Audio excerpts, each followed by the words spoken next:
Students, आज class 6 में आपको मैं पढ़ाऊंगा पाठ 17। इसका नाम है कंप्यूटर। बच्चों, कंप्यूटर आप जानते हो सभी, आज का नया युग जो है कंप्यूटर का युग है। बहुत सारे काम एक साथ कर देता है कंप्यूटर। बहुत सारे आदमियों का काम अकेला कर लेता है, बहुत सारे आंकड़े इकट्ठे कर लेता है। इसकी मेमोरी में आप बहुत ज़्यादा अपनी चीज़ों को फाइल कर सकते हैं। कंप्यूटर आज की आवश्यकता बन गई है। घर घर में, दफ्तरों में, रेलवे स्टेशन पर, हॉस्पिटल्स में, सभी जगह कंप्यूटर का यूज़ बढ़ता जा रहा है। तो कंप्यूटर एक इलेक्ट्रॉनिक डिवाइस है जो बिजली से चलती है, ठीक है। और कंप्यूटर जो शब्द की जो उत्पत्ति है वो कंप्यूट शब्द से हुई है। कंप्यूट शब्द से बना है कंप्यूटर। इसका अर्थ है गणना करना। कंप्यूट शब्द का अर्थ क्या है? गणना करना, गिनना, कैलकुलेशन करना।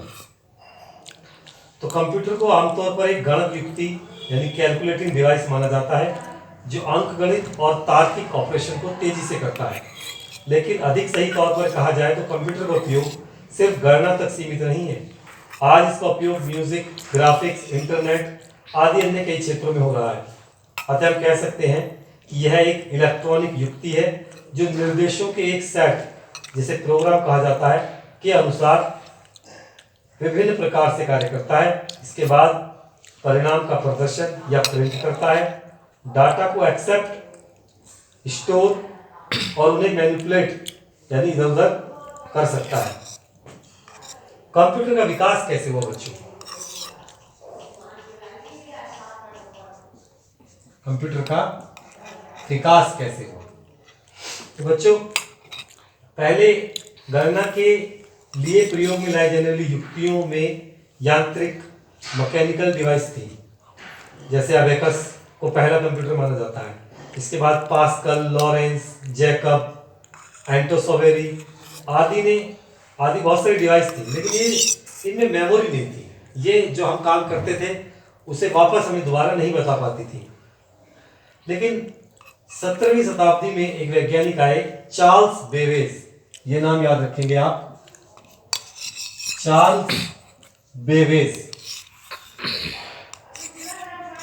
चार्ल्स बेवेज ने एनालिटिकल और डिफरेंस मशीन का आविष्कार किया तथा उसमें मेमोरी डाल दी। उक्त मशीन के आविष्कार से ही आधुनिक कंप्यूटर युग की शुरुआत हुई।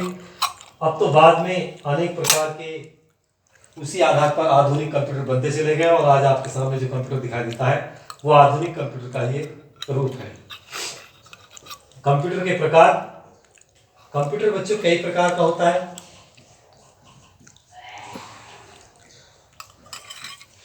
कंप्यूटर के प्रकार देखे जाए तो कई प्रकार के हैं। अब ये देखना है कि हमें काम क्या है। एप्लीकेशन के आधार पर देखा जाए तो कि उसका काम क्या है, एप्लीकेशन क्या है उसकी। एप्लीकेशन के आधार पर तो बच्चों एप्लीकेशन के आधार पर 3 प्रकार के होते हैं। एक तो एनालॉग कंप्यूटर। ये एनालॉग कंप्यूटर क्या है? ये कंप्यूटर भौतिक राशियों के किसी सतत परिवर्तित गुण के मापन के आधार पर कार्य करते हैं। एनालॉग कंप्यूटर का प्रयोग विज्ञान और इंजीनियरिंग के क्षेत्र में किया जाता है, ठीक है। दूसरा है डिजिटल कंप्यूटर। डिजिटल कंप्यूटर क्या है? वे कंप्यूटर जो बाइनरी अंकों का प्रयोग करते हैं, द्विधारी अंकों का प्रयोग करते हैं। और अधिकांशतः कंप्यूटर जो हम घर पे यूज करते हैं या स्कूल में देखते हैं वो डिजिटल कंप्यूटर भी होते हैं। इसके बाद आता है हाइब्रिड, नंबर 3। हाइब्रिड कंप्यूटर क्या है? ये कंप्यूटर एनालॉग और डिजिटल कंप्यूटर दोनों का कॉम्बिनेशन होता है। इन दोनों को मिला के हाइब्रिड कंप्यूटर बनाया जाता है और सारे काम करता है। अब आता है आकार और कार्य के आधार पर। आकार और कार्य के आधार पर कंप्यूटर के प्रकार। तो बच्चों आकार और कार्य के आधार पर अगर कंप्यूटर को देखा जाए तो पहला है माइक्रो कंप्यूटर। माइक्रो मतलब छोटा। यह कंप्यूटर आकार में छोटे होते हैं, वह कम गति से कार्य करते हैं। इन्हें पर्सनल कंप्यूटर यानी पीसी कहते हैं। इन कंप्यूटर में माइक्रो प्रोसेसर का प्रयोग किया जाता है। इसमें एक सीपीयू, मॉनिटर, कीबोर्ड, एक माउस होता है। ये आपने देखा होगा घरों में, विद्यालयों में, कुछ दुकानों पर लगे होते हैं। इनमें एक टीवी की तरह स्क्रीन होती है, आपने देखा होगा, ठीक है। और पास में एक डिवाइस इस तरह की रखी जाती है, ये मॉनिटर कहते हैं इसे हम। पर हमें चित्र दिखाई देता है। ये हमारा सीपीयू होता है, ठीक है। इसमें एक कीबोर्ड होता है, सामने बहुत सारे बटन होते हैं उसमें, और एक माउस होता है इसमें, ठीक है ना। तो इस तरीके से हम ये हमारा माइक्रो कंप्यूटर है। इसके बाद आता है मिनी कंप्यूटर। ये मिनी कंप्यूटर क्या है? मिनी कंप्यूटर में बच्चों ये जो कंप्यूटर है ये माइक्रो कंप्यूटर से बड़ा तथा अधिक क्षमता का होता है और माइक्रो कंप्यूटर की तुलना में अधिक तेजी से कार्य करता है।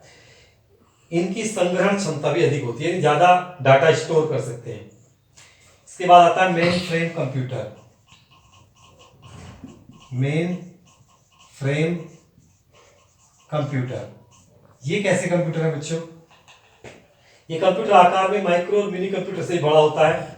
ये अति उच्च संग्रहण क्षमता वाले बड़े कंप्यूटर होते हैं। इनका प्रयोग बैंक, बड़ी कंपनियां और सरकारी विभागों में होता है। इसके बाद अगला आता है सुपर कंप्यूटर। सुपर कंप्यूटर क्या है बच्चों? ये कंप्यूटर बड़े आकार के होते हैं। ये कंप्यूटर तेज गति, अत्यधिक संग्रहण क्षमता वाले होते हैं। इनमें बहुत डाटा स्टोर हो जाता है। सुपर कंप्यूटर में अनेक सीपीयू होते हैं। इनके कारण ये कंप्यूटर दिए गए अन्य कंप्यूटरों से बहुत तेजी से कार्य करते हैं। भारत का पहला सुपर कंप्यूटर परम 1000 है। परम 1000 भारत का पहला सुपर कंप्यूटर है। अब आता है हार्डवेयर और सॉफ्टवेयर। बच्चों कंप्यूटर में हार्डवेयर और सॉफ्टवेयर क्या है? हार्डवेयर जो हमें दिखाई दे रहा है, जिसे हम छू सकते हैं, वो हार्डवेयर होता है। और जो प्रोग्राम कंप्यूटर में चलते हैं, जिन्हें हम छू नहीं सकते, केवल देख सकते हैं, वो सॉफ्टवेयर होते हैं।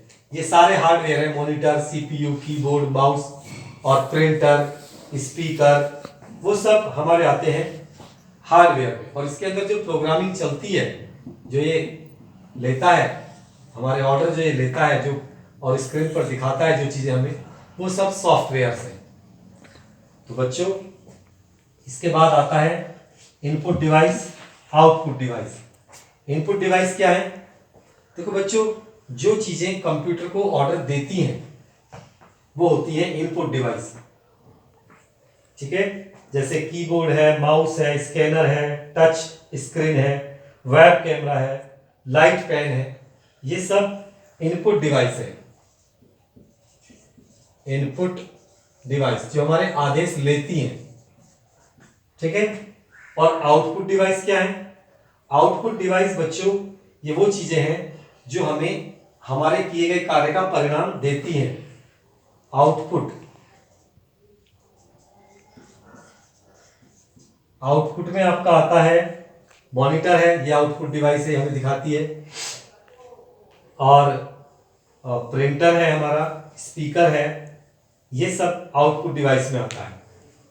बच्चों इसके बाद हम पढ़ते हैं CPU, central processing unit. Central processing unit इसकी फुल फॉर्म है। बच्चों इसे कंप्यूटर का दिमाग कहते हैं, ठीक है ना। ये कंप्यूटर का दिमाग है, ये सोचता है, सारी चीजों को कार्य करता है और हमें स्क्रीन पर दिखाता है। इसके बाद कीबोर्ड क्या है? ये भी एक इनपुट डिवाइस है।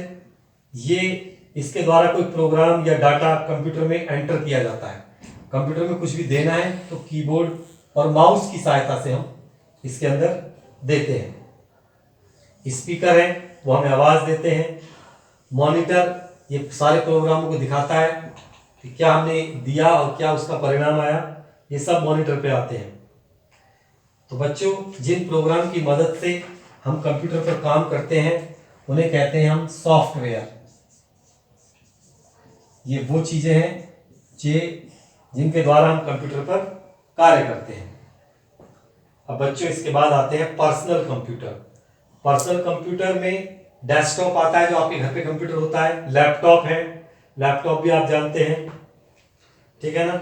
अब आजकल तो बहुत छोटा सा पॉम टॉप कंप्यूटर भी आ गया, जो हाथ में लेकर चल सकता है। बहुत छोटे छोटे कंप्यूटर चल रहे हैं। इनके मुख्य कार्य हैं इंटरनेट के उपयोग के लिए, शब्द और गणनाओं के प्रयोग के लिए, प्रेजेंटेशन के लिए, बच्चे गेम खेलने में प्रयोग करते हैं, कैलकुलेशन में, सेल्स में, प्रोडक्शन में, बैंकों में, बहुत जगह इनका प्रयोग किया जाता है। बच्चों, मेमोरी क्या है?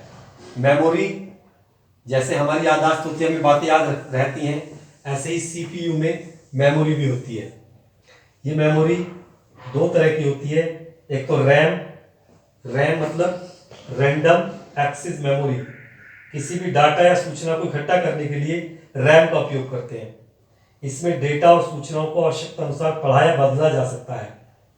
एक होती है रोम होती है रीड ओनली मेमोरी, यानी ये मेमोरी जो है स्थायी होती है। जब पावर सप्लाई स्विच ऑफ हो जाता है, ये मेमोरी में संग्रहित किया हुआ डाटा इकट्ठा रहता है। लेकिन जो रैम होती है उसका डाटा खत्म हो जाता है लाइट जाने पर। तो इस तरीके से बच्चों, कंप्यूटर के बारे में हमने सीखा। अब कुछ मेमोरी की कुछ इकाइयां हैं। जैसे सबसे छोटी इकाई है मेमोरी की बिट सबसे छोटी इकाई। इस सबसे छोटी इकाई होती है निबल। सबसे छोटी इकाई क्या है? निबल के बाद आता है बिट। मैं आपको इन्हें दिखाना चाहता हूँ। इनका एक चार्ट सा बना हुआ है, उस चार्ट को आप देख लीजिए। जैसे एक निबल में 4 बिट होते हैं, एक बाइट में 8 बिट होते हैं, 1 किलोबाइट में 1024 बाइट होते हैं। तो इस तरीके से जैसे मीटर और सेंटीमीटर हैं छोटे बड़े, उसी तरह मेमोरी को नापने के लिए भी कुछ मात्रक हैं। निबल सबसे छोटा मात्रक है, एक निबल में 4 बिट होते हैं। इस तरीके से आप इन्हें पढ़ सकते हैं। तो इस तरीके से बच्चों, ये आपका पाठ आज समाप्त हो जाता है, आपका सिलेबस भी समाप्त हो जाता है। इसके प्रश्न उत्तर मैं आपको भेज दूंगा। नमस्कार, धन्यवाद।